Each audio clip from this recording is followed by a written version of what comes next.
Hi, it's Clive and Kerry Daley from the Daily Hub, and we're delighted to have James Heese, Managing Director of the Tile Giant, with us today. And so welcome, James, who's speaking to us, and Kerry. So, how did you get into retail? Hi guys. How did I get into retail? I have to go back a few years. I think I've been a lifelong retailer from probably the age of 7 or 8. My grandmother had a little handicraft shop where I grew up, and therefore I started working in that shop from probably 10 or 11. And then, this sounds really silly, but going shopping with my mum, and where we grew up, all the supermarkets had closed down, and she was left with, I think it was little old Budgeons at the time, and it always stuck with me how she hated shopping there, and it was expensive, and we didn't have much money at the time. And that just got me really interested about shops and retailing, and really worked in retailing throughout my type of teenage years. Went to university, didn't really think much about it over those years. And then as I started to look for a job, started looking at banks and accountancy and all the usual things that everyone looks at. But then looked at retailing and the graduate schemes for Tesco's and Sainsbury's, and got rejected by most. But then discovered this thing called buying, which I had no idea what buying was, never really heard of it, but started reading up about it. And then Asda had a buying scheme, a graduate buying scheme back in 1995, and I applied for it, and I was fortunate enough to get on it.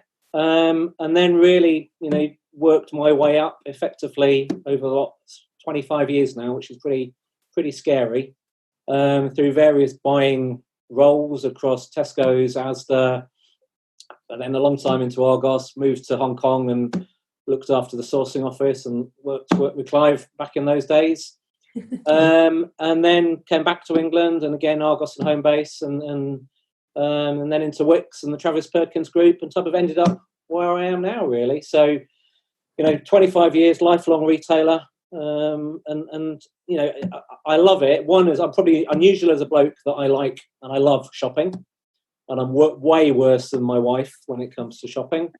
And from a buying sourcing, I love the difference you can make to customers, and the sense of, the feeling you get when you hear customers maybe buying one of your products and how happy they are with it. It's a really nice feeling and a good sense of satisfaction.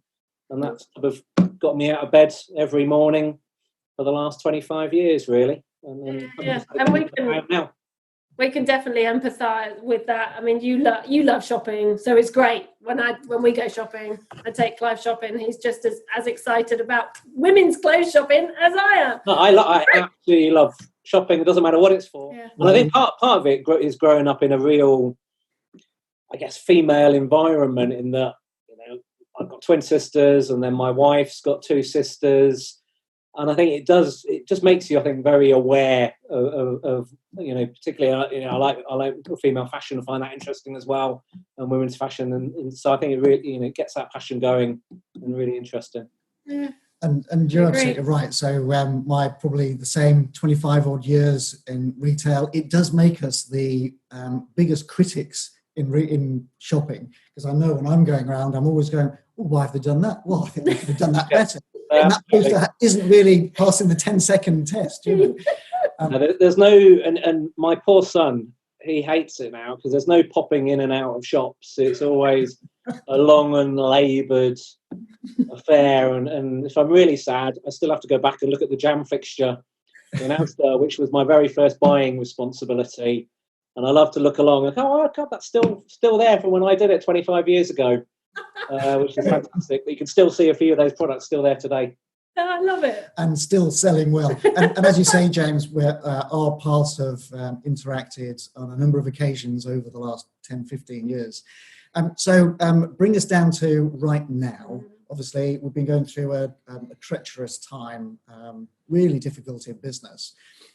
For your role now as MD for Tile Giant, how has your business coped really through the COVID-19? Yeah, I think, God, I don't know about you guys, but I don't know where the last, 10, 12 weeks has gone. And I've used the word unprecedented numerous times throughout, communications. So it's been tough, really tough. And I reflect back, and probably the toughest period of my career ever, particularly at the early stages of it, when you were navigating, the news and making decisions by the day, by the hour sometimes. So that was challenging. But, the business and has coped well. I'm fortunate that I've got a fantastic set of people and team and great colleagues, and that's made it. We were in it together, and we discussed a lot of the things together, and that's made it a little bit easier.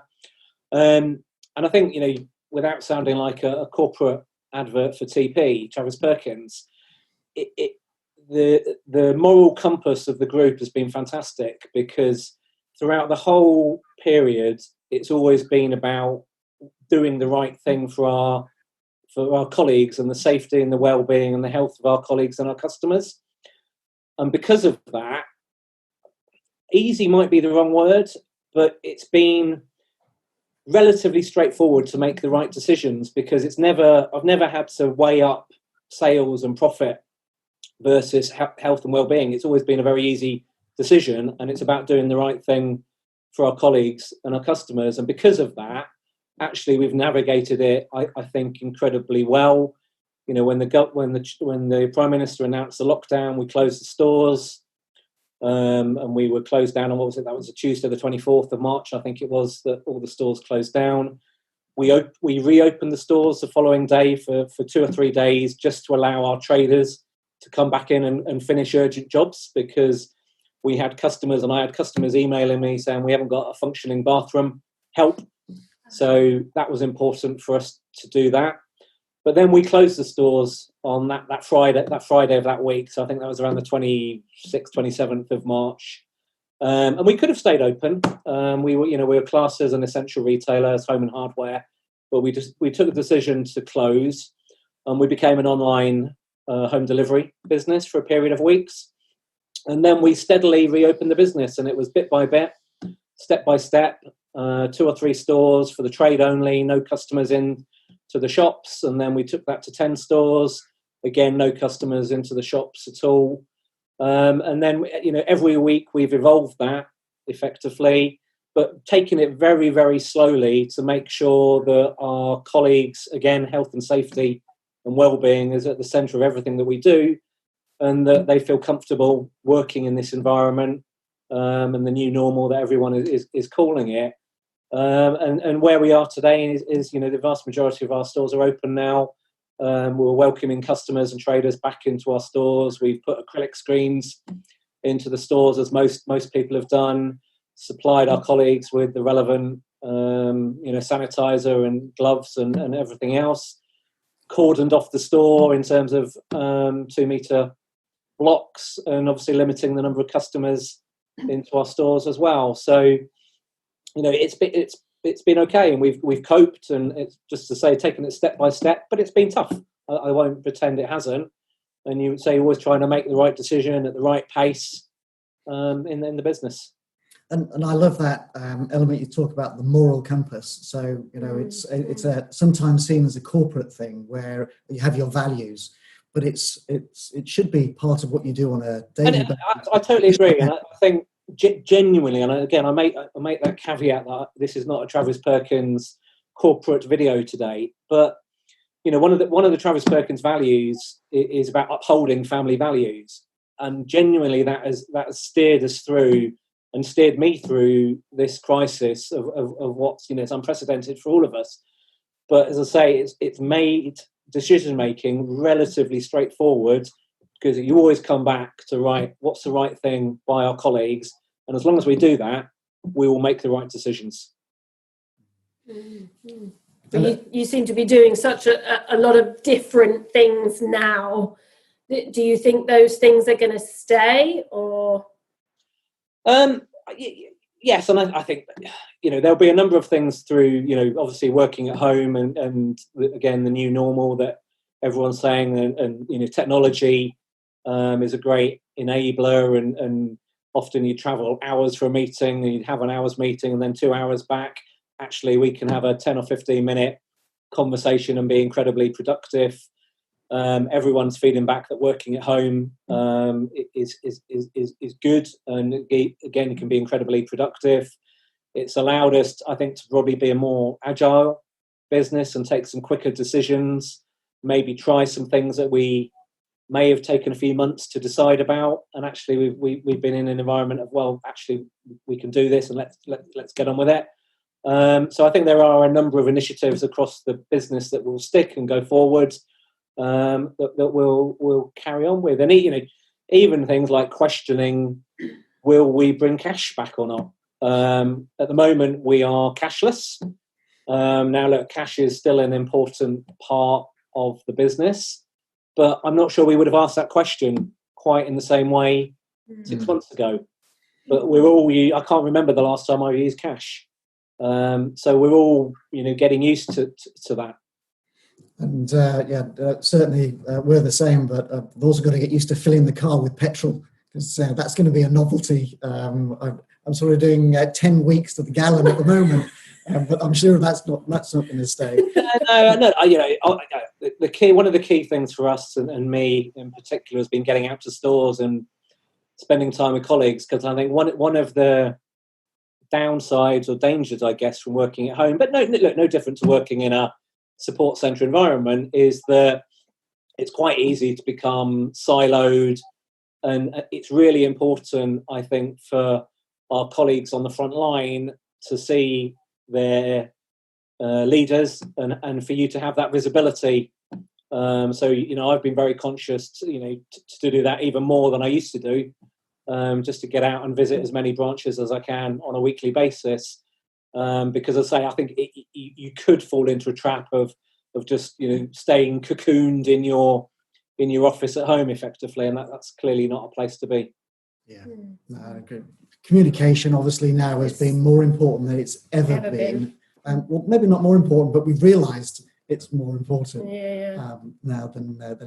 And again, we're starting to do different things. So every week we do a temperature check across all of our colleagues, and we used to do that once or twice a year as a part of our engagement. Now we're doing it every week, and we did that even when we had a lot of our colleagues on furlough, just to check that that they're still getting communication from us and they're still feeling engaged and they know what's going on across Tile Giant, but across the wider Travis Perkins group as well.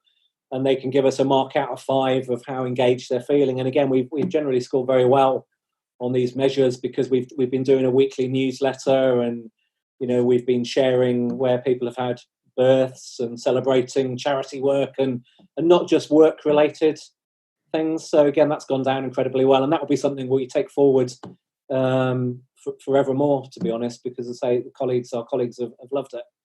Yeah, and I think it is that human touch, isn't it? And that's across your customers as well as your employees, isn't it? It's about being human and being real, and do you know what? Sometimes just showing vulnerability. We haven't always got the answers, and I think my experience over the last few weeks and months has been that there's been lots of things that have come up, and I've just said, I don't know, but I know where I can get the answer. Or again, very fortunate that we've got lots of fantastic people across the group that have got the knowledge and can help us on various problems or issues. But it does expose that. And I think again, the reaction we've had from colleagues is it's fine to turn around and say, look, I don't know sometimes. Yeah. And again, that is being real. So no, a really valid point. I guess the tricky question now is, if we're on remobilisation, everything's moving to some people quicker than they'd be more comfortable with. But what happens in 2 months' time if it all happened again? Looking back at the last 10, 11 weeks, is there anything now that you would do differently if from next week it all happened and we were back at the early parts of March? Yeah, I think you should be interviewing me for a job or something, because I think that's a really, really hard question. And I thought about it, and it's a tough one, because I guess hindsight is a fantastic thing, and therefore you look back and think, I wish I would have done that differently. But would you at the time, with the knowledge you had? I don't know. And I think that's assuming that the crisis would play out again in exactly the same way and therefore you'd think, well, I'll do X and Y and Z, and the reality is it probably wouldn't, and therefore it'll be a different set of things that you may do. I think the one thing that does stand out to me is that it was quite abrupt of when we closed our branches and we closed our stores. And there were a few days where I had a few too many customers for my liking that were left in a little bit of limbo and unclear where their order is. Is it in the store? Are they going to get it through our online home delivery network? And that wasn't comfortable because, again, I don't want to sound corny, but we're here to serve customers, and that's our sole being in life. And therefore, when we're not doing a fantastic job for customers, that upsets me. And therefore, I think getting better visibility of where our customer orders are in the chain, I think is definitely one of the areas that we're looking at if this situation ever happens again. And therefore, we can be a bit more proactive with customers to say, right, don't worry, you'll get your order via a courier tomorrow or 48 hours. That's probably the one big thing that would stand out to me. Other than that, I'm struggling with too many other things, which is probably not a very good answer, but that's the honest truth. Oh, that's a great answer. And actually, it's in line with your 25 years in retail to come up with what would I do better? Well, actually, I'll serve the customers even better than I think that we did already. Yeah. And we had one of my guys, Andy. He's one of our delivery drivers, and he lives down in Birmingham. And we dug out. There's a customer order, and this lady in Rochdale. She had no functioning bathroom or toilet, and Andy drove, I think it was about 250 miles on a Friday evening to make sure she got the tiles, and therefore a tiler could finish the job, and then the plumber could get it all plumbed in.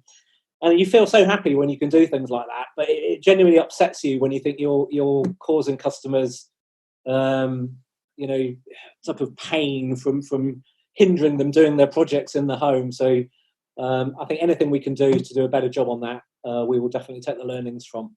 Yeah, that's great. cool. That's brilliant. Well, James, you're a great advocate for Tile Giant and TP. If this was an interview, we're in. Yes. I'm hired. Thank you. Thank you very much for your time today. No problem. Thank you.